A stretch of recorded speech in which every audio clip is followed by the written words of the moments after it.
Okay, folks, good evening. Tonight we're going to be doing Tikun number 69. I know I know it's skipping a little bit, but there's a particular reason that I want to do this, and I think that it'll be worthwhile. It'll be worth your while. Just point out, probably next week. I will not have a class. I think I won't have a class next week because it's coming close towards Passover, towards Pesach, and I'm going to just be too busy with things, and then we won't have classes for a couple of weeks after that as well. And I'll let you know when we get back together, just a heads up. But tonight we're going to do Tikun 69. And the interesting thing about Tikun 69 is that it deals with a subject which is somewhat, I think, not somewhat, very misunderstood, particularly in English-speaking cultures, English-speaking. Why? Because it has to do with the concept of Daat, which is very much misunderstood. But let me begin at the beginning, and the beginning is, of course, the word Bereshit. So let me just show you the word Bereshit. As we said, all the Tikunim in Tikunei Zohar, all of the rectifications and all the ideas that we speak about in Tikunei Zohar are based mostly around the word Bereshit, which means in the beginning, the first word of the Torah, the first word of the Bible. Bereshit in the beginning. Now, the Tikunei Zohar gives all kinds of different permutations of this word Bereshit. And one that we've given before, but we've explained differently, is that there are bet reshit. The word bet, or the letter bet in Hebrew, means two. So there are two beginnings. That's the way we usually explain it, right? There are two beginnings. However, the Zohar over here doesn't explain it that way. The Zohar says there are two things, and there is the beginning above them. What are those two things? Those two things are Chokhmah and Bina. Chokhmah and Bina. Now, if we just go to the diagram over here, Chokhmah on the right and Bina on the left. Chokhmah, the attribute, which is usually translated as wisdom, but the attribute which is generally associated with the concept of wisdom, with the concept of the ability to recognize something higher than one's own knowledge and then one's own awareness. That's called wisdom. Bina is understanding. Now, understanding is more sort of an analytical thing. Analytical thinking, as I said over here, understanding, analytical thinking. That's the concept of Bina. So what is Das? Daat, or Das, is consciousness. It's usually translated as knowledge. However, this is where the problem is in English-speaking cultures, English-speaking countries. When we say to know something, knowledge or knowing something, we use the word know in two completely different contexts, and yet we still use the same word. For example, I could say that I know that 2 + 2 = 4. I know that 2 + 2 = 4. I know it's a fact. But when I say I know a certain person, we use the same word. But knowing a certain person isn't the same thing as knowing that 2 + 2 = 4. That's knowing a fact. Knowing a certain person means that I have a kind of, let's call it an intimate connection with that person. Now, intimate not necessarily in the manner of a sexual connection, but intimate, in other words, when I say I know someone well, I know them very well, not perfunctorily or cursorily, but I know them very well. When I know a person, it means I'm able to put myself in their place and sort of think the way they think, or understand things from their point of view. That's called knowing a person. Just having someone in your address book is not necessarily knowing them, obviously. But knowing a person is intimate knowledge. the word da'at is used in the Torah. First of all, the Eitz Hada'at Tov V'Ra, the tree of knowledge of good and evil, and I'll explain that in a minute. Eitz Hada'at. The first time we see the word used as a verb, it says Adam Yada Es Chava. Adam knew intimately Eve. Adam knew Eve. Now, what does it mean? It means they had a sexual relationship. They had an intimate relationship. Now, a sexual relationship can be a very surface relationship as well. In other words, if we're talking about sexual intimacy, it doesn't necessarily mean anything. It could be a guy with a hooker. There's no connection over there. The only connection is the sexual relationship itself, and there's nothing more to it. That's not what we mean by when we say that Adam knew Eve. It means that they, in a sense, became one thing. They became a single entity. Now, of course, they remained two separate people, but at the time of their zivug, that's the word that's used, the time of their zivug, of their connection, one to the other, their mating, to use the way the term is sometimes translated. At the time that they made it, it wasn't just that there was a meeting of the procreative organs. There was a meeting of hearts and there was a meeting of minds. Now that's, when we talk about the meeting of hearts and minds, that's what we mean when we talk about the word da'at. Da'at is not knowledge. Bina is more like knowledge. It's understanding of certain things. But knowledge, in the sense that we mean here, is an intimate knowledge. In other words, it's getting into the skin of something else, so to speak, or somebody else, and being able to think from that point of view. It's brought in Hasidic texts that there's two kinds of human beings. And the difference between human beings and animals is that animals have da'at. That human beings have da'at and animals do not have da'at. As we say in the prayers on a daily basis, Ata chonen la adam da'at. You grant man da'at. Da'at again means this ability to be conscious of, to connect with things, to think from within inside something else. So there's two types of souls. There's souls which are called the souls of, they're called Zera Adam, the seed of man. And then there's called Zera Behema, the seed, the animal, the seed of animals. We're talking about human beings here. But there are human beings who are so aware, they have the da'at of godliness, that that's called man who's made in the image of God. Other souls are simply called animalistic souls, and it's not meant in a way of a pejorative way, a way of trying to turn your nose up at certain types of people. That's not the intention at all. The intention here is quite simply to explain that some types of soul are so aware of godliness, like you know that you're alive. How do you know that you're alive? You just know. You know that you're alive. I mean, it's not that someone has to prove it to you that you're alive. You know that you're alive. Even the famous philosopher Descartes once said, "Well, how do I know that I'm here? I think, therefore I am." Right? Now, the word, I don't know what word he used for think, but I think if I remember correctly, it was cogito. The word cogito ergo sum. That's what it was. Yeah, cogito. Now, cogito is a word which relates to cognition, right? Cogito, cognition. I think, therefore I am, but it's not thinking in the normal way of things. It's consciousness. I have consciousness, therefore I am. I'm conscious of at least I'm conscious of myself.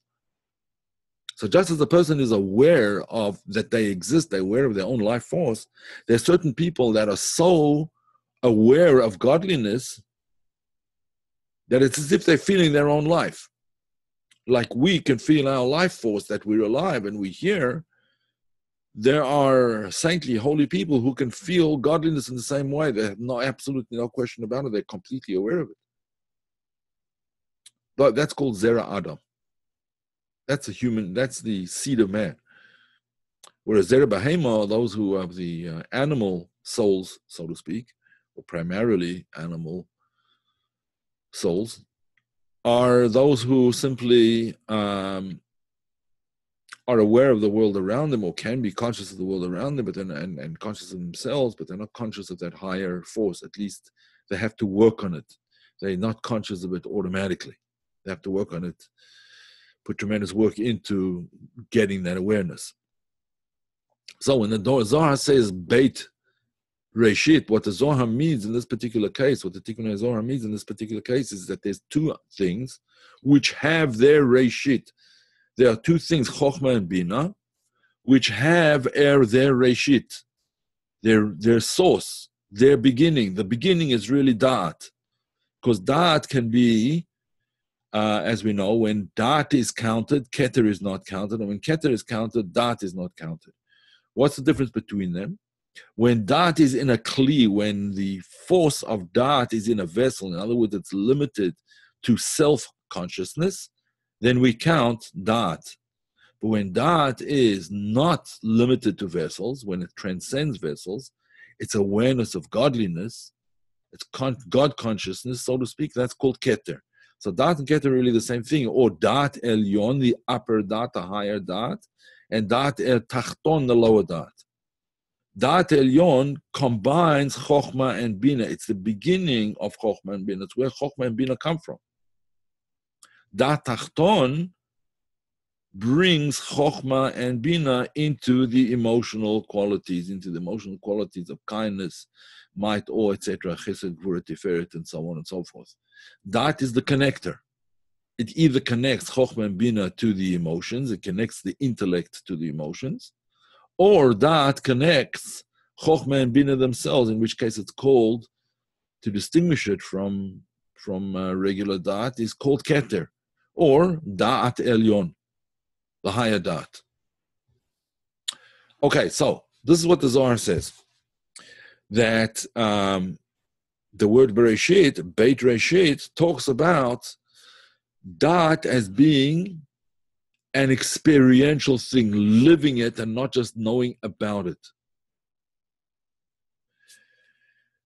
And that is where the sin of the tree of knowledge of good and evil had its primary effect. Because what happened at that time,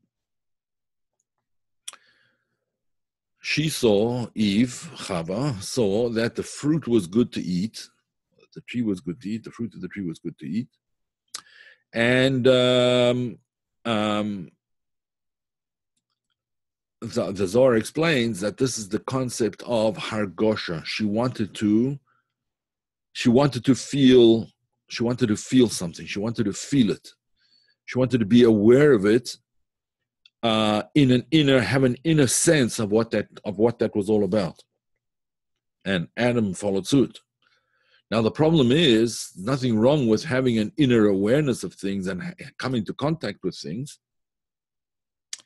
The problem is that what she came into contact with was both good and evil. There was good and there was evil. Once a person comes into contact with evil, that's an experience which can't be forgotten. Contact with negative experiences or experiences that don't build up our spirituality but break it down is a contact which is detrimental and is almost impossible to erase. I wouldn't say completely impossible, but it's very, very hard to erase it. Which is why one has to be so careful about what one connects with. I was just reading a book of a certain psychologist. He's actually a medical doctor and a psychologist, but he was talking about, he once went on some kind of group. He went with a group of students from another country. As far as I remember, it was Finland. Could have been Norway or whatever, I'm not sure. But they went to, the teacher was taking these children. He's very, very heavily involved in education and things like this. His name is Dr. Leonard Sachs, S-A-X. Very, very interesting writer. In any event, he writes this work. He discussed what happened when.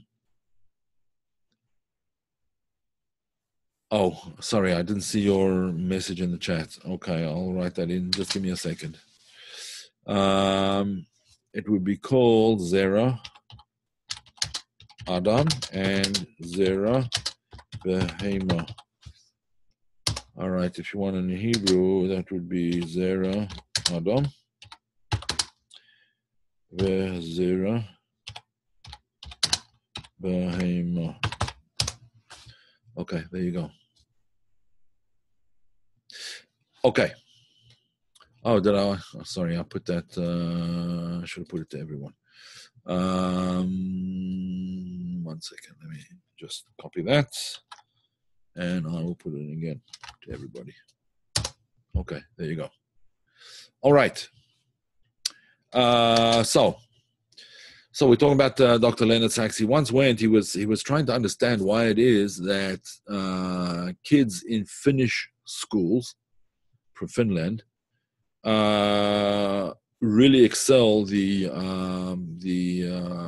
intelligence quotient or whatever. I don't know exactly how they measure it, but of Finnish children is far higher than that of American children.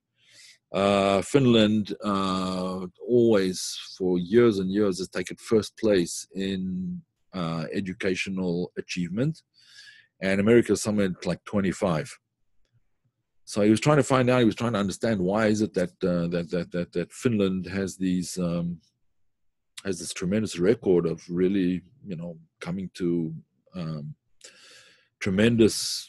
Kids fulfill the potential at school much more than they do in many other countries, particularly in America. So he went out on a trip with a teacher. It was obviously in summertime. So he went out on this trip with a teacher and their students, and they were talking about trees. So one of the exercises that the teacher had was for the children to go up to she divided up the children into pairs, and one of the pairs was blindfolded, right? They were sort of in a forest clearing. One of each pair was blindfolded. And she said to the blindfolded child, "Now, okay, so take a step in the direction of the trees. There was no rocks or anything that could fall over. Take a few steps in the direction until you hit a tree, until you come to a tree. Put your hands out, and when you get to the tree, feel the tree, like feel the tree with your hands. Smell the tree. Listen to it, like tap on it and listen to the sounds. Some of the kids even put their tongues out and sort of tasted the bark of the tree. And then they swapped around, and the other kids and so on. And when she took the blindfold off, she asked every kid to identify then take 10 steps back again and turn around. And now she wants every kid to identify which tree it was that they touched. And every kid was able to identify the tree that they touched. Why? Because they had that sensory experience. They had the experience of touching and tasting and smelling and so on, and they understood which tree it was. They had some kind of connection with it. So she saw that this Dr. Sachs was kind of skeptical about this whole thing, and she made him do it as well. She blindfolded him, and he had to go and touch the tree and feel the bark and this and that and the other. She did exactly the same experiment that she did with the kids, and he was also able afterwards to identify the tree, what the tree was that he touched. And he said that taught him something that he wasn't aware of, and that is that knowledge is not just a knowledge of facts. Knowledge is having a relationship with something. That's what knowledge is. One can know let's say, a poem or a play or a chapter in a book or whatever it is. You can know it because you read the book, or you read the play or whatever, or the poem. But to really know it, you have to live inside it. I once heard a lecture from someone who's called a mashpia. Mashpia is really a spiritual guide in when Jewish boys and girls also learn in yeshivas, in other words, in an institution of Torah learning, where you learn biblical studies and rabbinical studies and so on and so forth. So in the Hasidic world, there's always a spiritual mentor who is assigned to particular classes. So this spiritual mentor was once telling us about he had been speaking to an artist, and this artist was a very, very good artist, and he asked him how it is that he managed to paint pictures that are so alive. And the artist told him, because when I paint something, and he said the example that he gave was a kangaroo, right? When I paint a kangaroo, I don't just paint the kangaroo, because you could just take a photograph of the kangaroo. It's going to be more, more accurate, more realistic, etc. He said, I go to where the kangaroo habitat is, and I watch them. Not kangaroos in captivity in the zoo, right? But kangaroos out in the field, in the wild. I watch them. I watch how they live. I watch what they do in the morning. I watch what they do in the afternoon and the evening. I watch how they go to sleep. I watch how they hunt, or whatever it is that they do, how they find their food, how they care for their young. And I live with them for until I think I can understand how a kangaroo approaches life. What's the kangaroo life? Only then am I able to paint a kangaroo. Now, a kangaroo is kind of a silly thing, but just imagine that that's how we live, if that's how we would live our lives. The Zohar is saying over here, don't just rely on wisdom and understanding. The truth is, you will never come to real understanding or to real wisdom without that focus, that concentration, that consciousness which Daat represents. Daat represents the idea of living within something. So if you're learning a concept, it's not simply enough to know the words in which it is said. One has to live inside that concept. One has to live with the concept and live inside that concept, that idea. Live inside that meditation until it becomes absolutely part of your consciousness. Now, that's not an easy thing to do, but that's the secret of Daat. That's what Daat is all about. So when Adam and Chava, Adam and Eve, ate of the fruit of free of knowledge of good and evil, the problem was that now that they had knowledge of evil, there was no way they could get rid of it. It was an experience that became part of them. That was why it was forbidden to them. Because once something becomes part of you in that way, it's very hard to reform that, to let it go, to get rid of it. There's only one thing that one can really do, and that's to transform it. Instead of getting rid of it, you have to transform it. That's the only way to, and that in fact was the whole intention. That was the intention of God allowing this to happen. Why was there in the middle of the Garden of Eden? Why was there this tree of knowledge of good and evil? What was evil doing in the Garden of Eden? And the answer is that it was there deliberately to give human beings choice. That choice should be a deliberate thing. Of course, we should choose the right thing, but we chose the wrong thing. And to a certain extent, you could say almost that God took the apple and put it in our mouths almost. And you could say it like that. It wasn't an apple. It wasn't a fruit exactly, the way we would understand it. But anyway, in a metaphorical sense, he sort of put it into our mouths, right? Dished it up right in front of us. And what are you going to do? Not do the wrong thing. But that was in order to bring a person to be able to transcend himself. That transcending oneself can really only happen when one has experienced complete separation from godliness, from God. The experience of evil is the experience of separation. The separation can be complete, and unfortunately it can also be permanent. Now, obviously, the point is to make sure that never becomes permanent. We have to really work on it to make sure that it doesn't become permanent. And how do we do that? By transforming that power of Daat into awareness of godliness in everything that we do. The kavanot, the intentions that are explained in the writings of the Arizal, Rabbi Yitzhak Luria, the kavanot and the zivugim and the yichudim. The yichudim, these are all different types of meditations that are given in the sacred writings of Rabbi Yitzhak Luria and many other writers as well in the Zohar too. These are intended to give a person of awareness of something beyond himself. God consciousness, which ultimately is what we mentioned before, is really human consciousness, Zera Adam, right? It's human. That's what it means to be human. What it means to be human is to transcend the animal nature of ourselves, and that work really begins right at the beginning. Bereshit, the whole beginning of everything, is to become aware of that which transcends us. By transcending ourselves, to become aware of, to feel, to be completely immersed in that idea of godliness, that's what it's all about. Now, is that easy to do? No. Does it take a tremendous amount of work over a long period of time? Of course it does. There are some people that perhaps get it sort of instantaneously. It happens, this sort of immediate enlightenment. I doubt that there's too many people that happens that way. But it's a matter of training.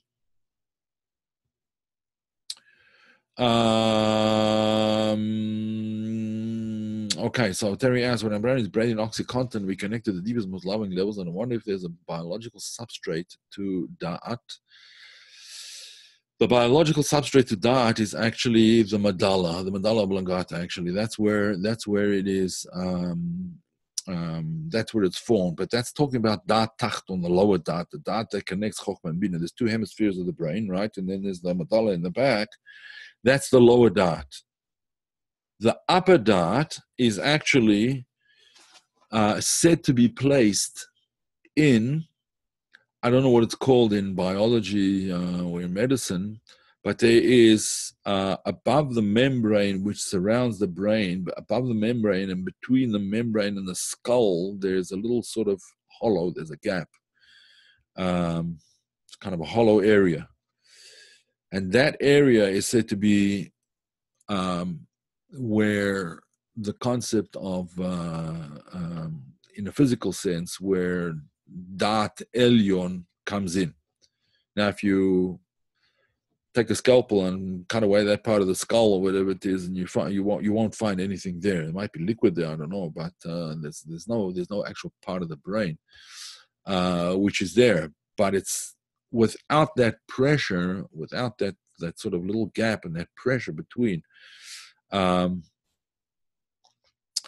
skull and that membrane, our consciousness will be very, very different. I'd say physically that's where it's located, but if whether or not that's the case in Kabbalistic terminology exactly, or whether it's something that completely transcends physical being, I would tend to opt for the latter.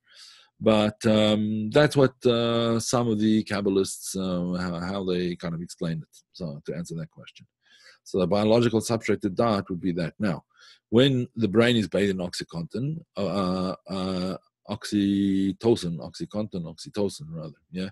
So I suppose one is developed from the other, but yes, we do feel that. Now, the question is the oxytocin a result of something, or is it the cause of that feeling? Well, if one takes kind of medications, then obviously they're the cause of that feeling. What we're trying to get to is that the result of that feeling. In other words, the result of that connection between the soul and God, the result of that yichud, that oneness, that zivug, would result in that feeling of the deepest, as you describe it, a connection at the deepest and most loving levels. That's what would happen. Okay. Any other questions?